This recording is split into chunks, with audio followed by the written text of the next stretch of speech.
O vento no alto da Serra dos Veados não era vento, ou pelo menos não era o tipo de vento que a gente aprende nas escolas.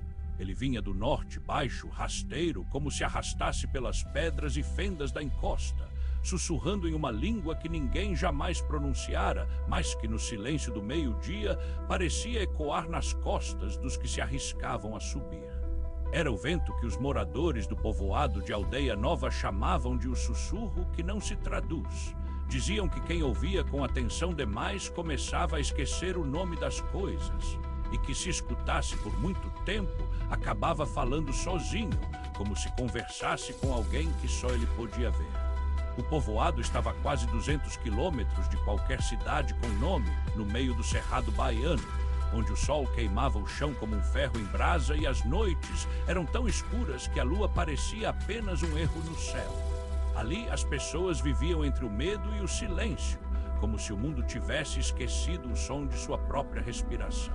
Foi lá naquela colina deserta que o professor Rafael Mendes chegou com um carro velho, um mapa desenhado à mão e um caderno cheio de rabiscos. Ele vinha de Salvador, onde era professor de antropologia, mas a verdade era que não tinha mais certeza do que estava fazendo.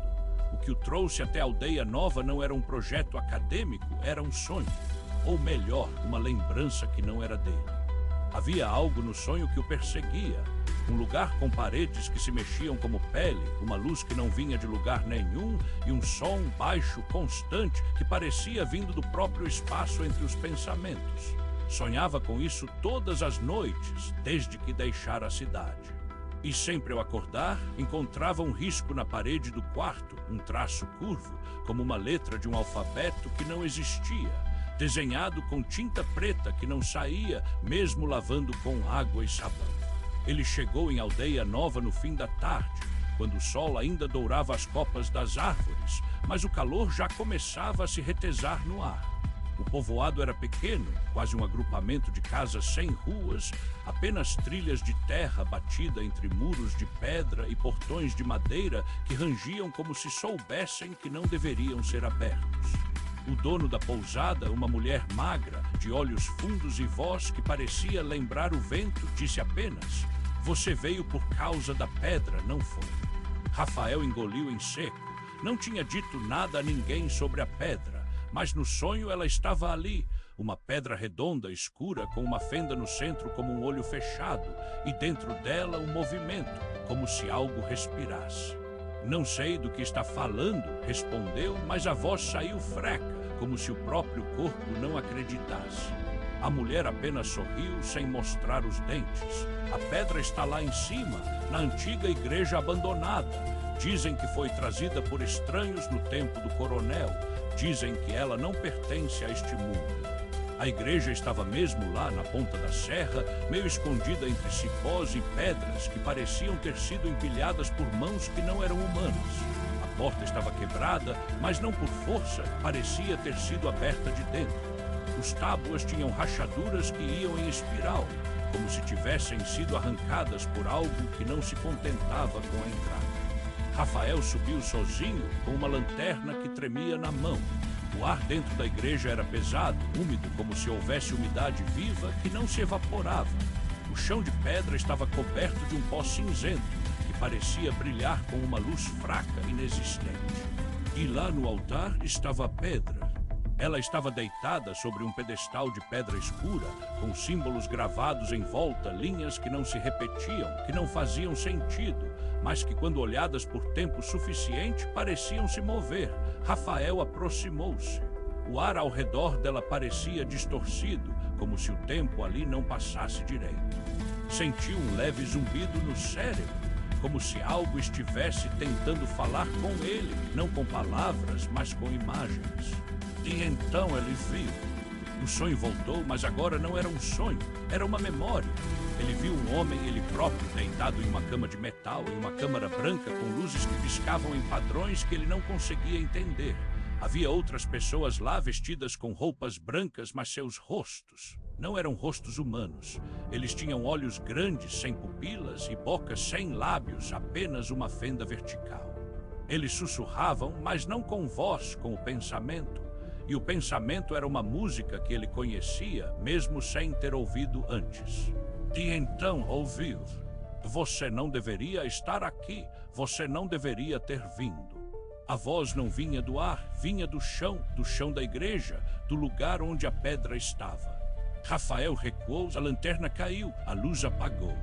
Mas ele ainda via. O que viu não era a igreja, era outra coisa. Uma câmara escura infinita com paredes que se estendiam além do alcance da visão. E no centro, uma estrutura que lembrava um coração, mas feito de cristal fundido, pulsando com um ritmo lento, como se respirasse. E em volta, milhares de seres, não homens, não animais, não nada que tivesse nome na terra, estavam deitados, suspensos em líquidos que não eram líquidos, que não tinham cor, mas que refletiam luzes que não existiam. Eles estavam em comunicação, não com palavras, com pensamentos, com memórias, com sonhos. E um deles, um dos que estava em silêncio, imóvel, com olhos fechados, levantou uma mão, e Rafael reconheceu. Era ele. Mas não era ele, era algo que tinha sido ele. E a voz voltou mais clara. E você acordou, você se lembrou, e agora você está aqui. Rafael caiu de joelhos. O chão da igreja desapareceu. O tempo parou. Ele não estava mais na igreja. Estava em algum lugar entre os mundos, entre os sonhos, entre os mundos que não deveriam existir. E então, lentamente, os olhos da pedra se abriram. Não eram olhos, eram fendas, mas agora estavam abertos, e dentro delas algo estava olhando. Algo que não tinha forma, que não tinha corpo, que não era luz nem som, e era o vazio que respira. A pedra começou a vibrar, uma nota baixa, grave, que não vinha do ar, mas do espaço entre as coisas. O chão se moveu, as paredes da igreja se desfizeram como papel velho. O céu escureceu, mas não foi por falta de luz. Foi porque a escuridão estava vindo do outro lado. Rafael tentou gritar, mas não saiu som, só pensamento. E o pensamento era uma imagem, ele deitado naquela câmara branca acordando, e os seres que o olhavam com olhos sem pupila. E o sussurro. Ele está aqui, ele se lembrou. A pedra se levantou, não se moveu, apenas desapareceu do lugar, e então no ar, no espaço entre o mundo e o não mundo, algo se formou, uma figura, ou melhor, uma ausência que tinha forma, uma sombra com contornos que se ajustavam ao que ele via, que ele lembrava, ao que ele temia. Ela disse: "E você não é humano? Você nunca foi." Rafael tentou fugir. Mas não havia para onde correr. O chão não era chão, o ar não era ar, o tempo não era tempo. Ele estava em um lugar onde a mente não pode ficar, porque o lugar não pertence ao tempo nem ao espaço. E você foi feito, disse a voz, para lembrar, para abrir, para servir. E então ele viu o que tinha sido. Viu os olhos grandes, as mãos sem dedos, o corpo que não era corpo, mas uma forma de pensamento, de memória, de sonho. Viu como havia sido trazido para este mundo, não como um ser, mas como um sinal, como uma chama que acendeu o que deveria estar apagado. Nós o criamos, disse a voz, para que ele se lembrasse, para que ele viesse. E Rafael entendeu. Ele não era Rafael Mendes. Ele era uma cápsula, um portador, um sonho que havia sido esquecido. Um homem que não nascera, mas foi feito em uma câmara onde a luz não tinha cor, onde o tempo era um ciclo que não terminava, onde os seres não morriam, mas apenas se esqueciam. E agora ele estava aqui, no ponto de retorno. A pedra voltou, mas não estava mais na igreja, estava dentro dele. No peito, algo pulsava, uma luz fraca, escura, como o coração de um planeta que não existe.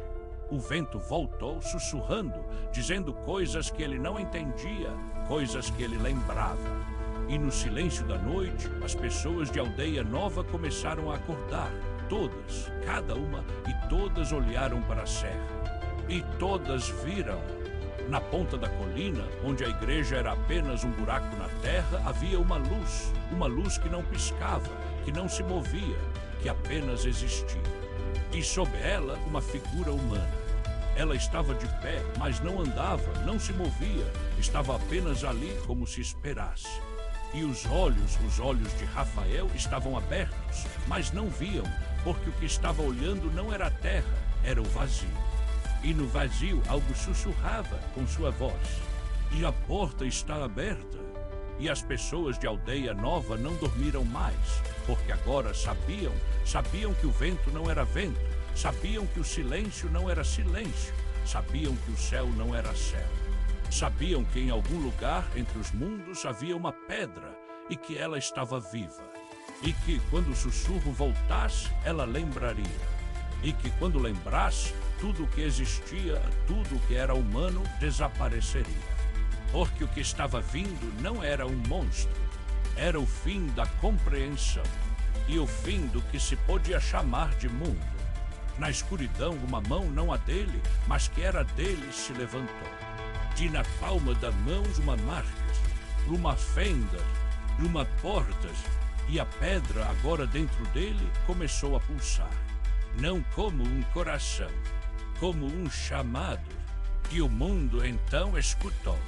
Mas já era tarde, porque o que havia vindo não era daqui, e não voltaria. Só esperava, e o vento no alto da serra voltou a sussurrar. Desta vez em português, dizendo apenas, ele está aqui. E todos em Aldeia Nova sorriram, porque agora sabiam, era o fim e o começo